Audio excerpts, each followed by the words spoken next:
তো দুটা চাকা দুরকম হলো, তো এই গাড়ি চলবে না, এই সংসার টিকবে না। যেমন দুটা চাকা দুরকম হলে গাড়ি চলবে না, দুইজন দুরকম হলে সংসার টিকবে না। এই জন্য আল্লাহ বললেন আল খাবিসাতু লিল খাবিসিনা। এই দেশের ম্যাকি কিনে এরকম কিছু বুঝতে পারি না। সারা বাংলা ঘুরি, আসাম থেকে হুগলি হাওড়া থেকে নিয়ে সব জায়গা একরকম ম্যাকের আওয়াজ, এক মাস করে জালসা করি, একটু প্রবলেম বুঝতে পারি না। আর এই বিহারে যদি 3 লাখ টাকা খরচ হবে প্যান্ডেল, মোটে 30,000 টাকা ছালার প্যান্ডেল, হ্যাঁ, আর এখানে 3 লাখ টাকার প্যান্ডেল করে। কিন্তু ম্যাক যে ব্যক্তি ধারণের কেমন মিস্ত্রি বুঝতে পারি না। এ बाजा मास्टर, अरे भैया तनी बाजा नीमन बनाओ भैया, बोले में बड़ा दिक्कत हो खाता, ऐसा बजाना चाहिए, आवाज भी नहीं तो भैया टन टन एकदम। कैसे हालत बनाते अगले बड़ा पता भाई, अब तेरे ना बता, पता ना ये रेलगाड़ी है बता। बैठा भैया तरी धीरज रखा, बैठा का करी सबके लिए हालत बा। यदि কেবই বাধা সেটিং করতে জানে না। তো বলছিলাম যে যেমন গাড়ির দুটা চাকা হলে উঁচা নিচে হয়ে গেলে পড়ে যাবে, চলবে না। স্বামী স্ত্রী যদি দুটা দুরকম হয়ে যায় সংসার চলবে না, টিকবে না। এই জন্য আল্লাহ বললেন একজন পাক ছেলের জন্য একজন পাক নারী দরকার, আর একটা খবিসের জন্য খবিসনি যদি হয়ে যায় কোনো সমস্যা নেই, চলে যাবে। ও নামাজ পড়ে না, ও নামাজ পড়ে না, ও ওকে কিছু বলতে পারবে না, ও ওকে কিছু বলতে পারবে না। ও রোজা করে না, ও রোজা করে না, ও ওকে বলবে না, ও ওকে বলবে না, টেনশন হবে না। এই নামাজ পড়ছে, ও পড়ে না, এই তুমি রোজা করো, নামাজ পড়ছে রোজা করবে না, না তো না, রোজা করবে তো তোকে বাড়তে থবো না। সংসার টেনশন শুরু হলো, এই সংসার টিকবে না। এজন্য এবার আল্লাহ বললেন যে দুজনকে দুটা চাকা একরকম হওয়া দরকার। আসেন আগে চলি। আপনার পকেটে টাকা আছে, আপনার পকেটে টাকা আছে, আর হাঁটতে ভালো লাগে না, আপনি মনে মনে করছেন একটা গাড়ি নিব। বন্ধুদের সামনে বললেন যে ভাই একটা গাড়ি নিব মনে করছি, তো কোন গাড়ি নিব বলতো, কোন গাড়ি নিব বলতো। ওই যে ভাই গেলে মাগলিয়ে এখন তো সব থেকে ভালো গাড়ি একটা মনে সবাই ব্যবহার করছে। তো ওই যে কোন ঠেলিবি না, তো পূর্ণিয়া ওই শোরুমে গাড়ি গেলা খুব সুন্দর সুন্দর, মেলে শুনেছি ভালো, আর গাড়িটার ডিজাইনও খুব সুন্দর, কালারও খুব পছন্দ। তো ওই গাড়ি গেলা নিয়ে এলেন। এবার আপনি গাড়ি কিনতে গেলেন, তো আচ্ছা বিনা টাকাতে গাড়ি কিনতে যাবেন, বিনা বিল মিটারতে আপনাকে শোরুম থেকে গাড়ি বের করতে দিবে? দিবে ভাই, দিবে? বিনা বিল মিটারতে আপনাকে গাড়ি বাইরে দিতে দিবে? দিবে না। এক সময় ছিল আগে বিনা বিল মিটাতে দিত, ওইটা হলো পুরানো যুগ ছিল আগে, যে বিনা মোহরের টাকা লেওয়াতে বেটি বাইরে করে দিত। আর এখনো কিছু বিল বাকি থুয়ে পেঠেছে, 1 টাকা বিল বাকি থুয়ে যেমন গাড়ি বাড়াই না, 1 টাকা মোহর বাকিতে রেখে বেটি বাড়াইবে না বাড়ি থেকে। 1 টাকা মোহর বাকি থুয়ে বেটি বাড়াইবে না বাড়ি থেকে। কারণ বিনা আচ্ছা জমির কিছু রেস্টুরেন্টে টাকা বাকি থাকার আগে জমিতে যে চাষবাস করা যায় না, ফুল পেমেন্ট হওয়া দরকার। ওই রকমই আপনাকে যে আছে স্ত্রীর হক যে আছে, প্রথম গাড়ির বিল যেমন মিটিয়ে দিতে হয়, মোহরানা মিটার পরে আপনাকে যে আছে তাকে আনতে হবে। এবার আপনার পকেটে টাকা হয়েছে, মোহর দিবার সমান।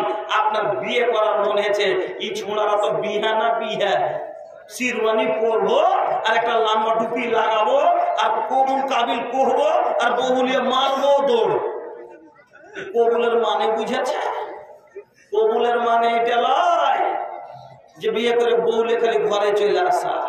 কবুলের মানে হলো এতদিন মেয়েটা তার বাপের দায়িত্বে ছিল, আজ যখন কবুল করে নিলাম মেয়েটার বাবার দায়িত্ব শেষ, আজ থেকে মেয়েটা হয়ে গেল আমার দায়িত্বে।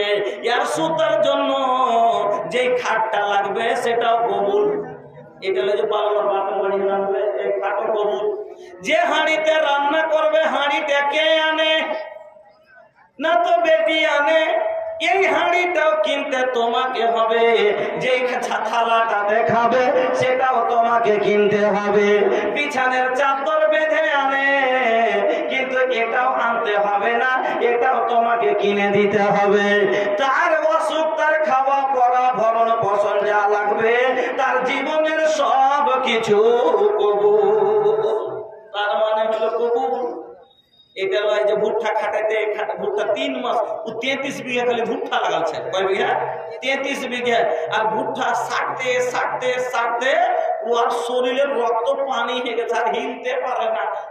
3 মাস ভর ভুট্টা সাটিয়ে লেতেন কইছে ওর মা, আরে কি করবে রে, বড় টাকা দিতে জানা না, কি করবে, কি করবো, এলাজ পানি করতে হবে। কইছে যে আমারও পারে না, আমারও পারে না, কাম করতে পারে না। তো শ্বশুরকে করাইছে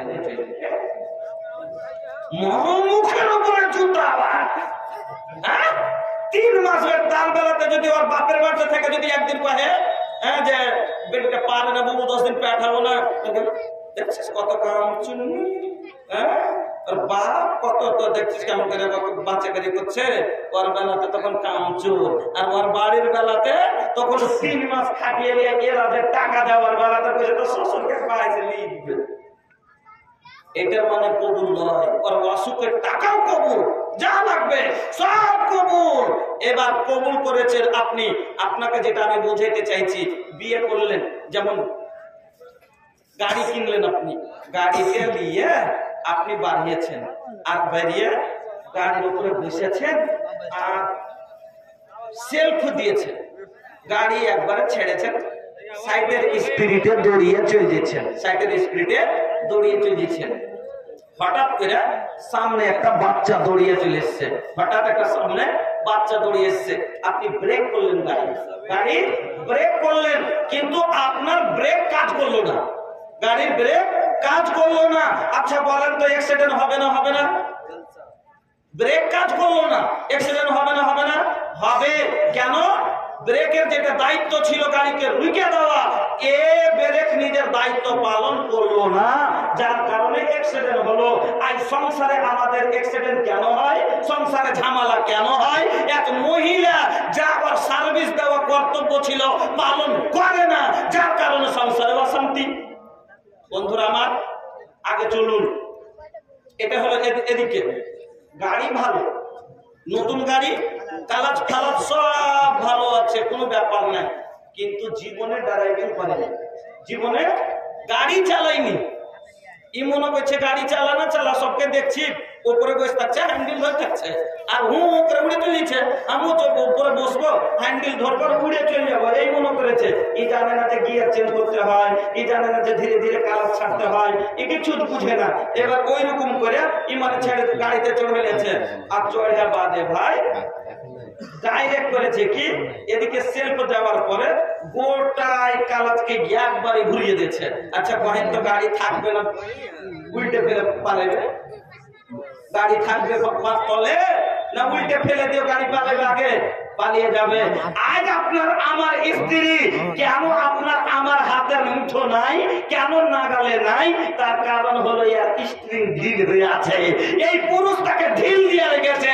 ধৈর্য ধরলে কাজ শুদ্ধ, কাজ শুদ্ধ ভজনে, জাগরণে নারী শুদ্ধ, বাড়ি শুদ্ধ, নারী শুদ্ধ দমনে।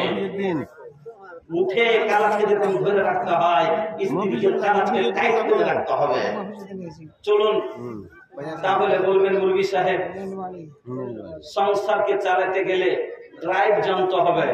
বিনা ড্রাইভার যদি ভালো না হয়, তাহলে এমনি ড্রাইভারিং করতে গেলে পড়ে যাবে, যেরকম দাঁত মুখ ভাঙবে। এই কারণে আজ যুবকদের দাঁত মুখ ভাঙছে স্ত্রীর কেন? এই কারণে যে পুরুষের যেটা কর্তব্য, একটা পুরুষের লেগে কি কি দরকার ও জানে না। আসুন তাহলে শরীয়তে ইসলাম কি বলছে, জীবনে সংসারিক জীবন টানতে গেলে একজন স্ত্রীর উপরে তার স্বামীর হক হইল 6টা। একটা স্ত্রীর উপরে স্বামীর হক হইল 6টা, আর একটা স্বামীর উপরে তার স্ত্রীর হক হলো 4টে। মানে পুরুষের উপরে বাড়িয়ালির হক হলো 4টে, আর বাড়িয়ালির উপরে পুরুষের হক হলো 6টা। তাইলে 2টা বেশি হলো কার? পুরুষের। এত বাজে ম্যাচ দেখিনি গো। হ্যাঁ, তো 4টা। তো আসেন এই লোকটাকে গো, এই বইখানে, এ ভাই, এ ভাই, এই ওটা কেনা গেলেছেন তো কেন? এই, এটা ভিক এটা ভিক চাইবার জায়গা নাকি? হ্যাঁ? এটা ভিক্ষা চাইবার জায়গা নাকি? সারা জীবন গ্রামে চাইবে হয় না? বলুন দেখেন তো, ভিক মসজিদ চাইতে বসেছে আর আপনি বিশৃঙ্খলা করে মধ্যখানে দাঁড়িয়ে দাঁড়িয়ে লোকের কাছে